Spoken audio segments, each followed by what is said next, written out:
Hello everyone and welcome back to Steins Gate 0. I'm G, and we have just been attacked in a parking garage by an unknown assailant, who was then promptly killed by another unknown assailant. And basically everything is awful.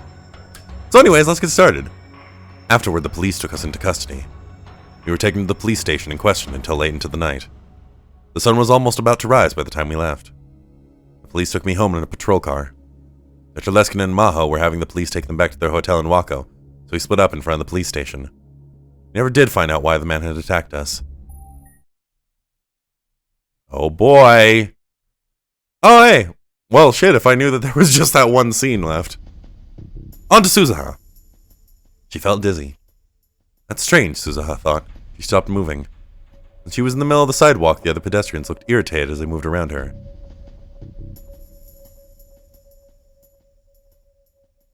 She took a deep breath and waited for a moment, but she still felt dizzy. Actually, she was finding it difficult to stand. Was she hallucinating, or was the whole world starting to get blurry? All the noise of the city around her suddenly felt very far away. It was like she was diving underwater. Was this the reading Steiner ability that Uncle Ocarine had talked about? Was she starting to acquire it too? Then she realized how warm she felt. Truth hit her. Am I sick? She somehow managed to stagger back to the lab. It seemed she was worse off than she thought. If she could have, she would have fallen to her knees right there. During the war and afterward, when she joined up with her dad's organization, she'd been hurt badly enough to go into a coma several times. This was the first time something like this had happened since she became a time traveler. This is bad. She looked up to the second floor. The lights were on. She felt honestly relieved to know her dad was there. She walked up the stairs. The door was unlocked. She didn't have the energy to speak, so she tried to silently take off her shoes. Then she tripped. Ah! She fell forward. That hurt.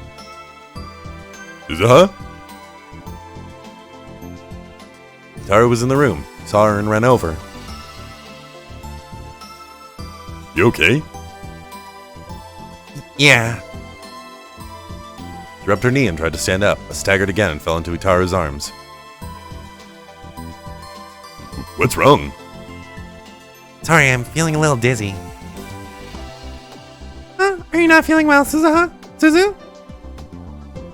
Are you alright? When she heard those voices, Suzuha finally realized that Yuki and Mayuri were also in the room. She'd let her guard down, she realized. Yuki seemed unconcerned by Suzuha's obvious uneasiness. She walked over with a serious expression on her face. Suzuha, let me see. Let me see your forehead. Yuki brushed her bangs aside and put her own forehead up against Suzuha's. Ah. Suzuha's heart started pounding. She had distant memories of her mother doing this before. You've got a terrible fever. What? Tara put his big hand up to Suzuha's cheek as well. Ooh, you're right. You have a cold? I'm fine, this'll get better fast. Hey, don't push yourself. You need to go lie down right now. Duh. That's right. I know that. I'm just gonna rest for a bit.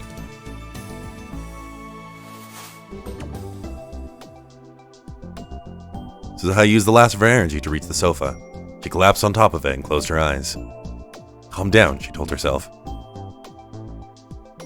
Make sure you bring a wet towel, okay? Actually, now where's Suzuha's change of clothes? It's here. It's all inside this. Of course, I don't rummage through it and go sniff sniff, you know. You don't stop being stupid, I'll infect you with my cold virus, brother. Suzuha kept her eyes shut as she complained. Can I just pick something out to change her into? Thanks. I can't do it, obviously. Yeah. As she listened to the conversation going on around her, Suzuha felt a cold towel on her forehead. How do you feel? Alright, big sis Mayu. Don't worry about it. I'm gonna go buy some cold medicine. You guys take care of her. Okay. Bye. Can you stand up, Suzuha? I at least want to get you changed before your brother gets back. Suzuha opened her eyes. Yuki was standing over her and looking down. No, I'm fine like this. It's how I've always done it. In fact, before Suzuha became a time traveler, there were many times when she'd been able to rest, even if she was sick. Many times she wasn't able to change clothes or even lie down. Compared to that, this was a lot nicer. No way, the most important part of a cold is when you just start to get it. But... no buts, take your clothes off. Yuki was a little more forceful than usual as she tried to take Suzuha's clothes off. Suzuha jumped up, surprised. Fine, I'll do it. I can do it myself. You're soaked with sweat. Mayuri, do you have any dry towels? Oh yeah, here. Yuki took the towel that Mayuri had brought from the shower room and gently wiped the sweat off of Suzuha's forehead and neck. Ah, that tickles. You stay still, you're not a little kid. But, Suzuha shook as she was being rubbed with the towel. She wasn't used to being touched, and it was the first time since she was very young that anyone had done this to her. That's enough, I'll do it myself. You don't need to worry about it. I'm not worried. Suzuha grabbed the towel from Yuki. Trying her best to hide herself from the gaze of the other two, she took off her clothes and wiped away the sweat. Her face felt really hot. She didn't know if it was because of the fever or not, but she was finding it difficult to think straight. Is this okay? Yes, good job. Now change into this. She grabbed a new pair of underwear and clothes from Yuki. Still trying to hide herself, she put them on. When she lay back down on the sofa, Yuki put a blanket on her. Mary, you said this room doesn't have a washer, right? Yeah, it's always been such a problem. Maybe she will take these to the laundromat later, okay? Huh? You don't have to do that. We've got to take care of each other at times like these. That's right, Suzu. Are you hungry? Think you can eat anything? Suzuha looked at Yuki, then Mayuri, and was about to mumble another refusal. But in the end, she gave up and pulled the blanket up to her nose. This was really hard. I'm not that hungry. You need to eat something before you take the medicine. I want a rice porridge. That's a good idea. Okay, I'll make it right away. Lay down for a bit, okay? Yeah.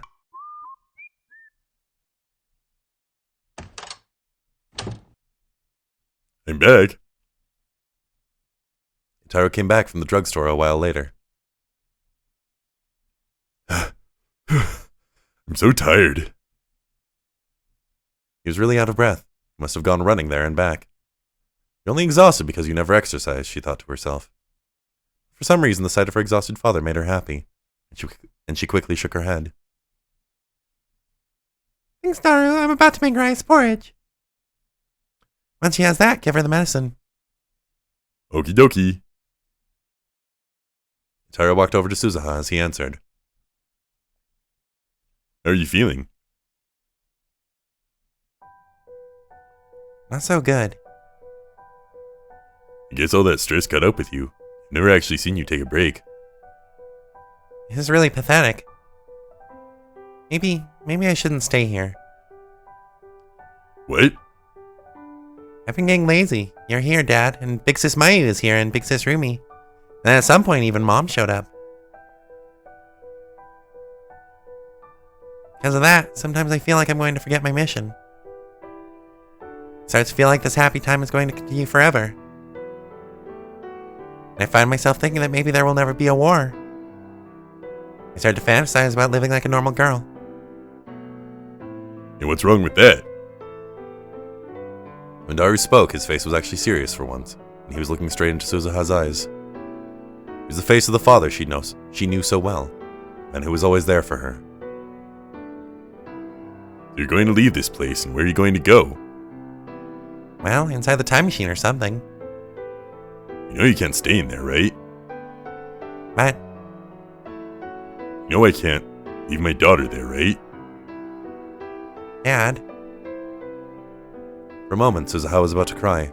She squeezed the blanket as hard as she could to stop herself. And then... Whoops, accidentally gave a serious response. Anyway, I like being around cute girls and I look forward to going sniff sniff when you're not looking. I especially like girls who are all sick and sweaty. Ah, stop it! Oh, you ought to get better soon if you don't want me panting over you. Yeah. Suzuha whispered back a response, then turned away from Mitara and pulled the blanket closer. Oh, did my little speech just solve your problem? Did I get bonus affection points? If you keep being stupid, I'll make you regret it when I do get better. You're going to put on boots and step on me or something like that? I'm going to stick things under your fingernails. Please don't. Anything but that. Sorry. You could smell the pleasant scent of Mayuri and Yuki's cooking from the kitchen. Listen, Suzuha, could you tell me what it is you're looking for every day? Might be able to help with it. Later. I'll tell you once we're alone. Oh, yeah, it's fine, but... It's not something I can let Big Sis Mayu hear. Huh? Yeah. There was no way she could tell Mayuri.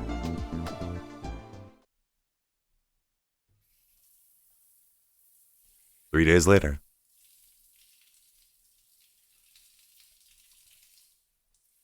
Suzuha was still sick. Yuki came over every day with Mayuri to check on her. Because of this, Suzuha was able to eat nutritious food and her fever had gone down. Now all that was left was to get her strength back. But still, Yuki kept telling her she needed to lie down. This meant that, for better or for worse, Suzuha spent her whole day on the sofa, half asleep. Somewhere in her half-awake mind, she heard a terribly off-key tune.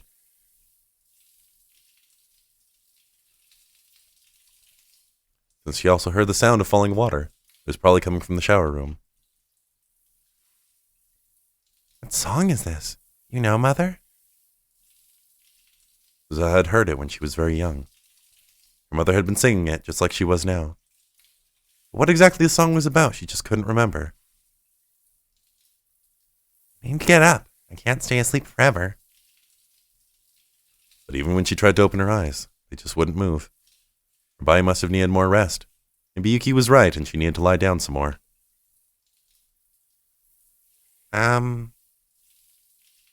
She moaned and twisted slightly.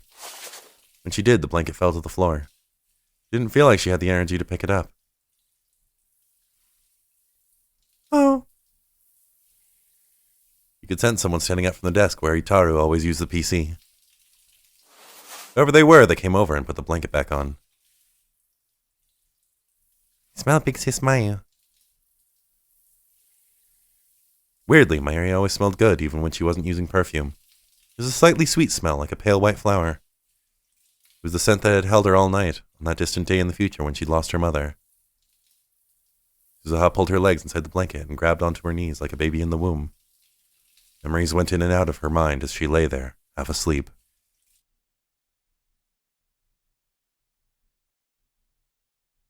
You think Mom got hurt? You think she suffered?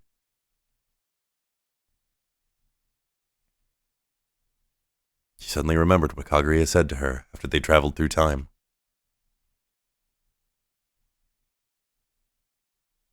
2036, the day when she'd left. At the last second, Mayuri had looked at Suzuha and Kaguri inside the time machine, and smiled. It was just like the gentle smile on Suzuha's mother's face when she died protecting her daughter.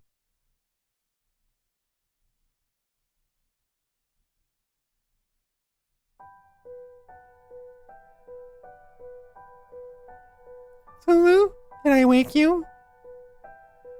No, I've been up for a while. Want something to eat? Yeah.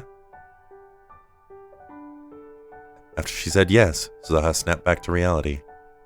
She was getting weaker. When she realized that, she forced her sick body off the sofa. Her head shook. She had to stop herself from falling forward. She grabbed the back of the sofa and managed to stand up on her own 2 feet. Oh, you shouldn't get up so quickly like that. I'm fine now. Sorry to bother you, Big Sis Mayu. It's not a bother at all, okay? Mary went to the kitchen and turned on the burner underneath one of the pots. Sound and smells of bubbling stew filled the whole lab. Mary mixed it with a ladle and stopped every once in a while to taste it. She turned toward Suzuha and smiled. Ooh, it's a big success. Did you make it? Yeah, Maishi's getting a lot better at cooking thanks to Yuki. Where's my dad? I mean, my brother. He went to May Queen. He says he's got work after that. I see. Oh, you're thinking of going out tonight because Daru isn't here, aren't you? You can't do that. I'm fine. Not fine. If you do that, I'll have Yuki get mad at you, okay? What's this about me? The curtain to the bathroom opened, and Yuki came out. Her skin was just a little flush. Suzu won't lay down. Oh, you know better than that, Suzu. You need to stay down for at least another day, got it? Yeah. Suzuha's answer was less than enthusiastic, but she gave in to Yuki's glare and sat back down on the sofa. Okay, now lie down. Fine. She pouted and slumped down on the sofa, then pulled the blanket on top of her. Suzuha was capable of talking back to Big Sis Mayuri, but she would never be able to talk back to Yuki. What? I was thinking how you look so cute like that. What? If Daru saw you like that, you might be in trouble. Yeah, sometimes I wonder if you're really brother and sister. Don't be creepy. Oh, Suzuha, are you blushing? I am not blushing. Really? Of course not. Why would I be? You're blushing right now. It's so cute. It's the cutest thing, really. Shut up. Suzuha couldn't say anything, so she just had to turn away. Okay. Okay, it's time for Mayushi to go to work.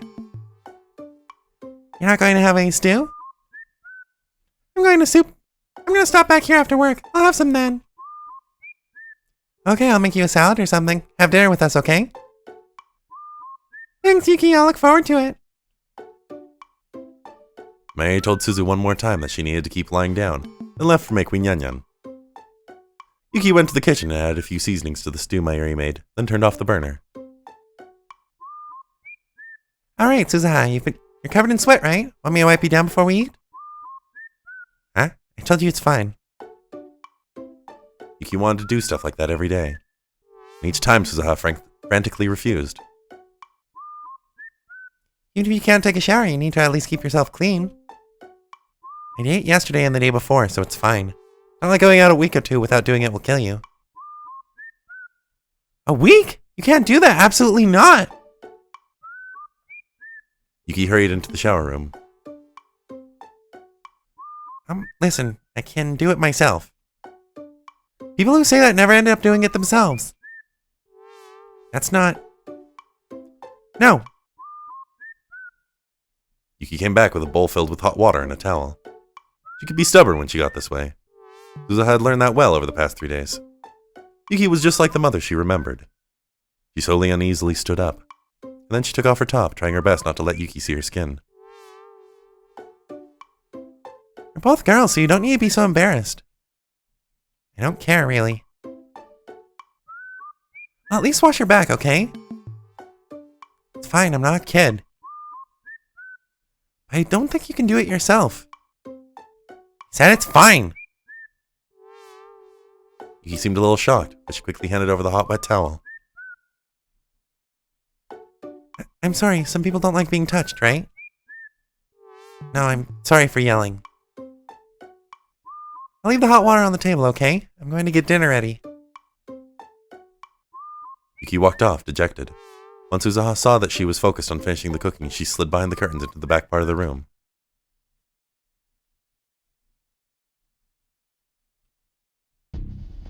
She used the towel and wash bowl to wipe herself down. She couldn't let Yuki see her body. There were scars both old and new all over her, and burn marks that might never heal. To her, these wounds were like medals for the vicious battles she'd survived, and she didn't care who saw them. But she didn't want to let the mother who'd given birth to her, or rather who would give birth to her, see them. Especially not the dozens of pale white marks around her breasts. Mom. She still remembered that nightmarish day. The bullets which had killed her mom had lost their power as they passed through her organs, but still managed to dig into Suzuha's skin. When they did, they were covered in her mother's blood and flesh. Scars would probably never heal completely. Suzuha, they were her mother's grave. She shook her head to try and get the nightmare out of her mind.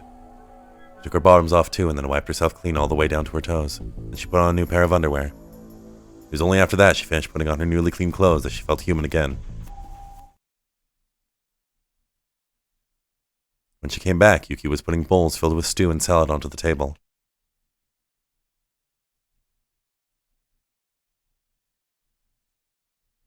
Their eyes met. An awkward silence filled the room. It's ready. Yuki broke the silence first. Yeah, thanks. How much do you want? No, it's okay. I can do it myself. Suzuha put just enough stew and salad for her meal onto her own plate, and then made a plate for Yuki as well. Oh, thanks. No, I'm sorry I make you do all this cooking. I told you, we've got to look out for each other when we're sick. Once you're done eating, make sure you take your medicine. Okay. The two sat on the sofa and filled their mouths with stew and salad. The stew had a mild, gentle flavor. It felt like something Mayuri would make. Mary's gotten a lot better, hasn't she? You didn't just take something out of a can and warm it up, you know? I'm pretty impressed. You want to try making it too? I'll teach you. Me? I'll pass. I'm not the type. I don't think that's true. Well, maybe someday. People who say someday end up never doing it, you know? You said something similar a minute ago. Did I? Yeah. And then the conversation ceased for a time. Suzuha slurped down her stew. She had terrible manners, and tried to come up with something to talk about. This time it was Suzuha's turn to break the silence. After what she just remembered, she couldn't bear to be silent around Yuki. That song you were singing, what is that? Song? You know, when you were taking a shower. Huh? Was I singing? Wow, that's so embarrassing. I'm a terrible singer, but I love to sing, so I sometimes hum things. I don't know if it matters whether you're any good or not. I just can't remember what song it was. Neither can I, actually. Huh? I just remember the parts that were really memorable. I think it's an educational show that was on when I was a kid or something. Sorry, but I can't help you. Suzuha, when did you hear that song? When I was a kid, I think. My mom used to sing it for me all the time. Your mom seems like a really nice person. Yeah. The conversation flowed so naturally that she didn't think about how she responded.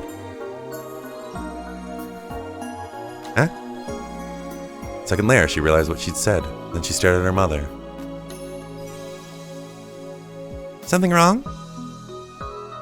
My mom? What do you mean? What do I mean? I saw her 2 days ago. Huh? Said she came here 2 days ago. That's impossible. Is there some reason your mom wouldn't come? Well, I mean... There was no way she could say that her mother was right in front of her. Confused, she fell silent. Yuki, for her part, must have come to some conclusion about the reason for Suzuha's reaction. She started to stammer and fidget. I'm sorry. Huh? I didn't know. Did something happen between you and your mom? No. Got in a fight and ran away from home or something? That's not it. It was weird thinking back. Your mom just brought Hashida some food and a change of clothes and didn't say anything to you. She brought my brother food and clothes? Yes. Suzuha thought as hard as she could and finally reached an answer. Oh, so that's it. Yuki was talking about Itaru Hashira's mother. In other words, Suzuha's grandmother, who she'd never seen except in pictures. But since she told Yuki that she was Itaru's brother, it was natural that she'd make the wrong assumption. Is something wrong? No, it's nothing. Itaru had said even a word to her about it. This wouldn't have happened. How stupid. You'd have to give him a lecture later. While Suzuha was thinking about the talking to her dad was going to get, Yuki had already started to sympathize with her imagined plight. Suzuha, you can talk to me anytime. We can talk about whatever you want. For some reason, her eyes were starting to well up. Oh, thank you. Suzuha didn't know how to react to this, but she felt a little embarrassed. Mom really is a nice person.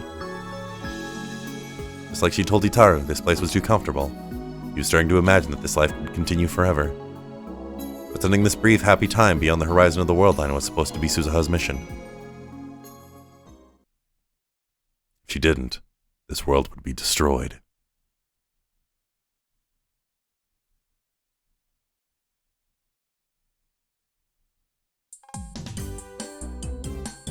Welcome back, Meowster! As I walked into a maid cafe, Queen Nyanya, the cat-eared maids working there greeted me cheerfully. It was a weekday evening, so there were more open seats than usual. Welcome back, Yoma. Ocarine. Oh, is Mayuri here today? Maybe she'll be here soon, yeah. About 30 minutes. I see. Mayuri had been working here for a while now. Her maid name was Mayushi Nyanyan. When she was a maid, she wore a long blonde wig. Wow, can't speak. And cat ears, and looked very different from her usual self. Daru called me. Is he here yet? Yep, as usual spot. I looked toward the back corner and saw a silhouette sitting next to the window with the sun at his back. Oh, I've got someone with me today. They've never been to a maid cafe before. You can keep them company until Daru and I finish. Meow, look at that bean, yeah. Hey, Hiajo, over here. I called to Maho. He was fidgeting outside the store, apparently unwilling to come in. Meow, Ocarine's with a cute girl, yeah. Wait, is that really that surprising? And from her height, she's either in elementary school or middle school. She is not. I can't believe it. You've already got Ferris, but instead you went out and found a new lover. A new lolly lover, yeah. I did not. She's from an American university and she's here for research. My only choice is to denounce you at the round table, yeah. Listen to me. What are you talking about? Maho had finally made it inside and she was staring at me and Ferris with suspicious eyes. I'd gone with Maho to the police to talk about the attack again. After that, we both realized we hadn't eaten, so I brought her here. Ferris stood up to her full height, gave a cute little bow, and then did one of her cat-like poses. Welcome back, mistress. At this cafe, we don't say welcome, we say welcome back, yeah. Oh, so that's it. I'm Ferris Nyan Yan Yan. What's your name, mistress?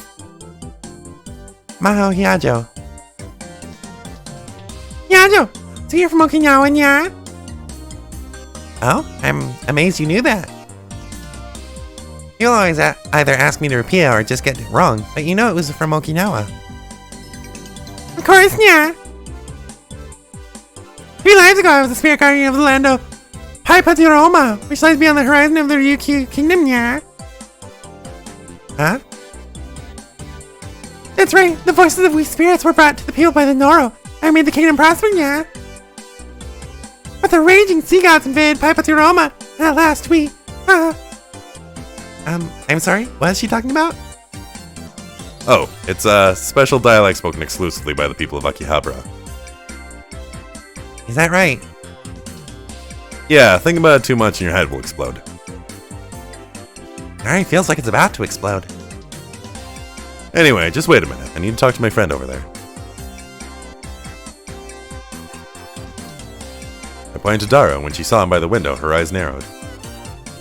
Is something wrong? He's a pretty big guy. I'll introduce you later. Tell him to lose some weight. Okay, Mahanyan, I'll take you to your seat. Another maid had just finished cleaning a table. Mahonyan? Isn't it cute, yeah? I'd prefer something more normal. This is normal, yeah. Now come this way, Mahonyan.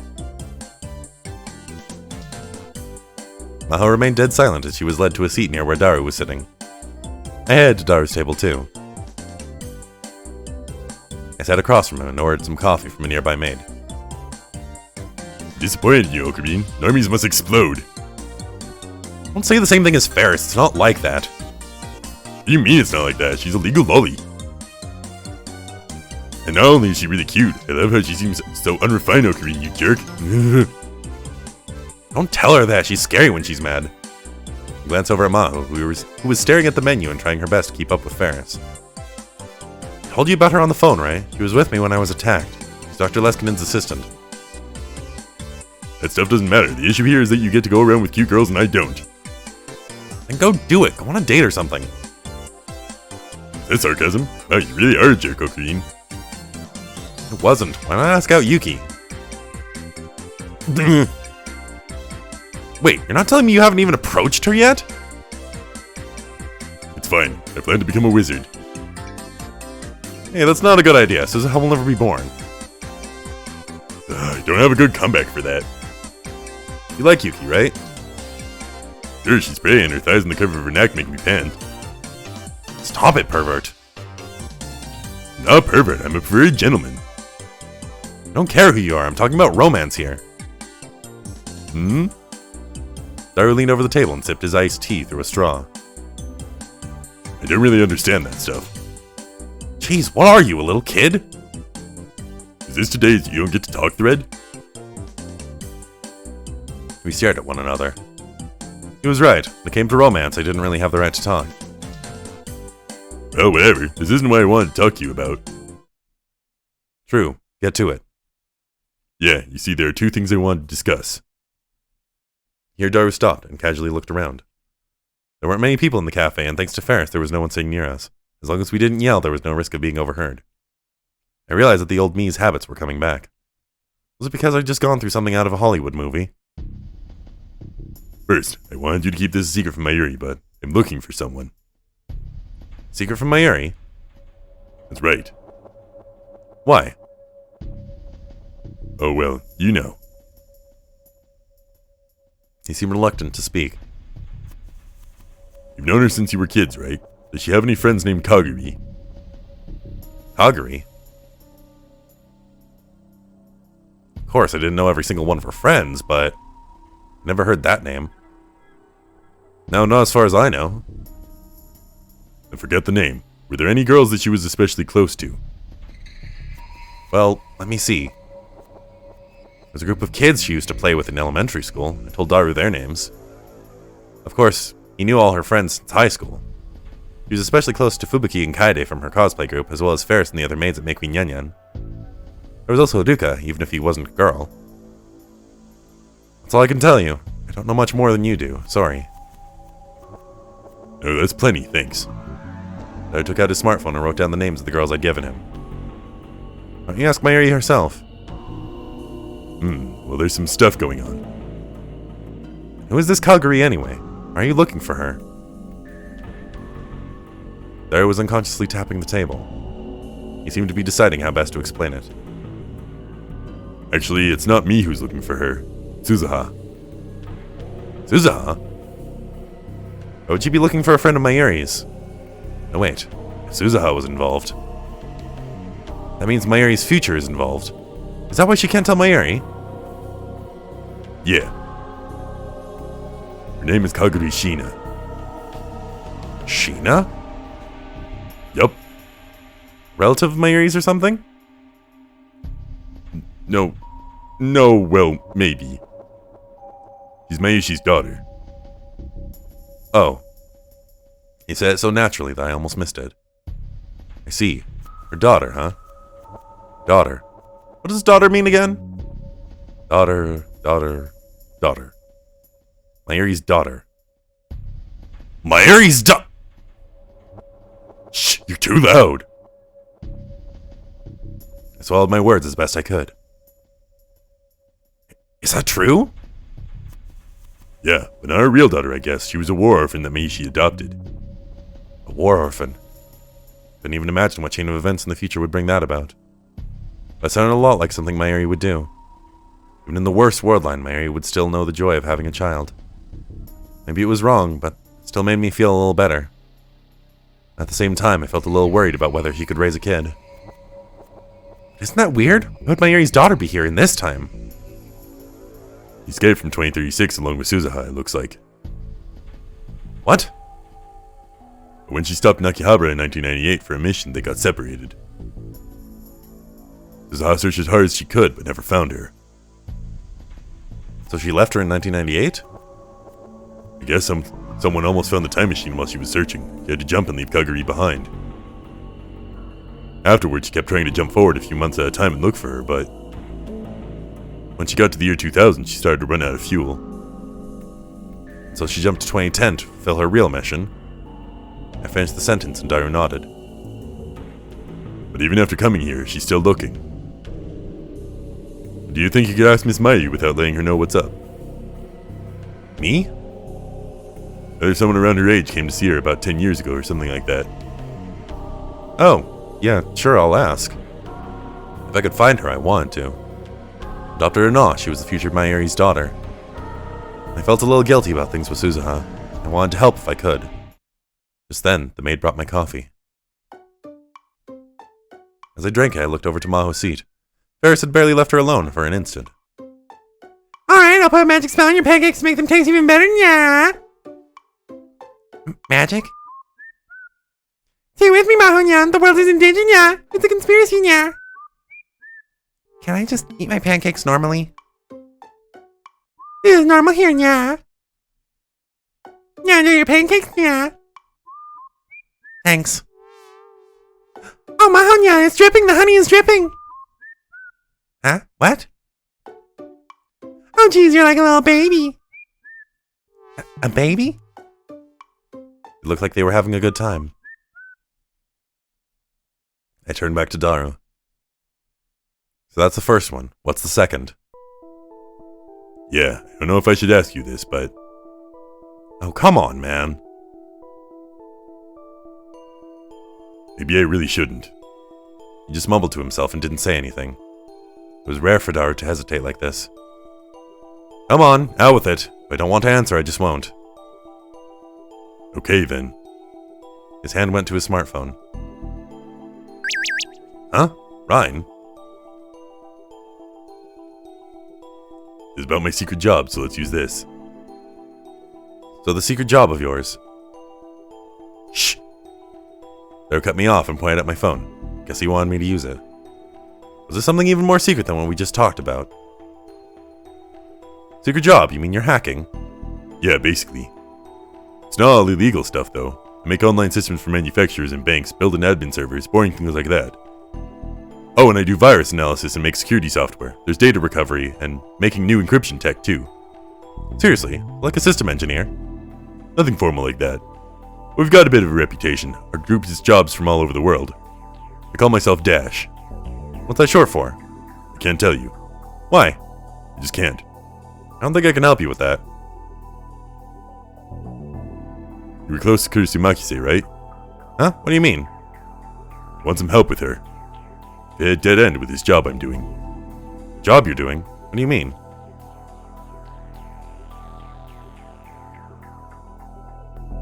Sorry, never mind.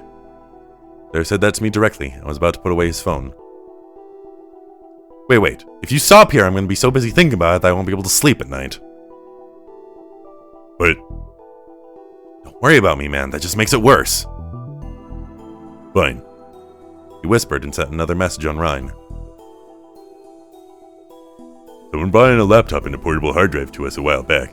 Both of them have really strong full disk encryption on them and can't be booted without a password. Of course, you can't take the hard drive out and connect it to another PC either. Client hit up a bunch of places with no luck and finally came to us.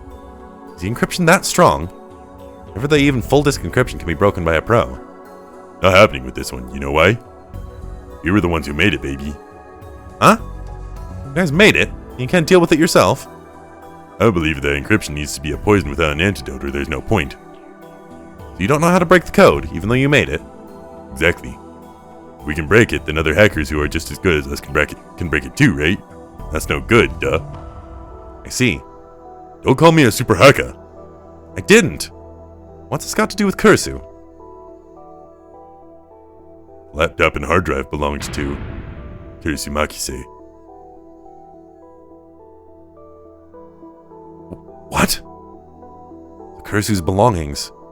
I want to ask Dara directly, but stop myself. Something seemed weird about the client, so I hit up the PC manufacturer's user registration database. I did that as a secret, BT dub. I found that it was registered under her name. Same address, too. It's definitely her. Who brought you the computer? Why would they have Kursu's computer? Sorry, the rules say I can't tell you that.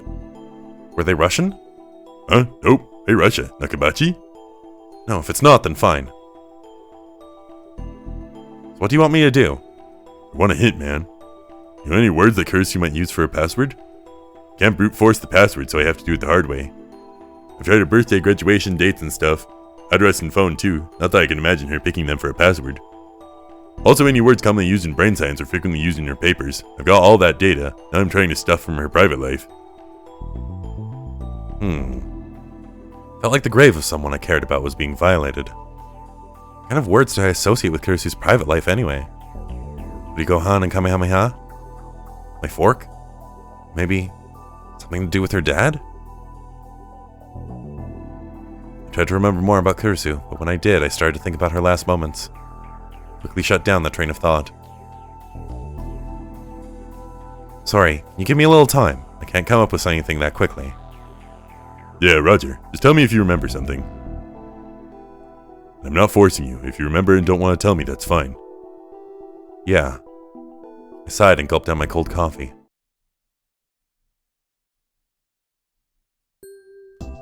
And I think that this is a pretty good place to cut it. The intrigue in this, there's so many different moving parts. And like, it's a lot different from original Steins Gate in that way. Like, original Steins Gate, there were a lot of different moving characters, but like, overall the plot was, like, the elements of the plot were fairly consistent and linear. There's like 40 different things going on.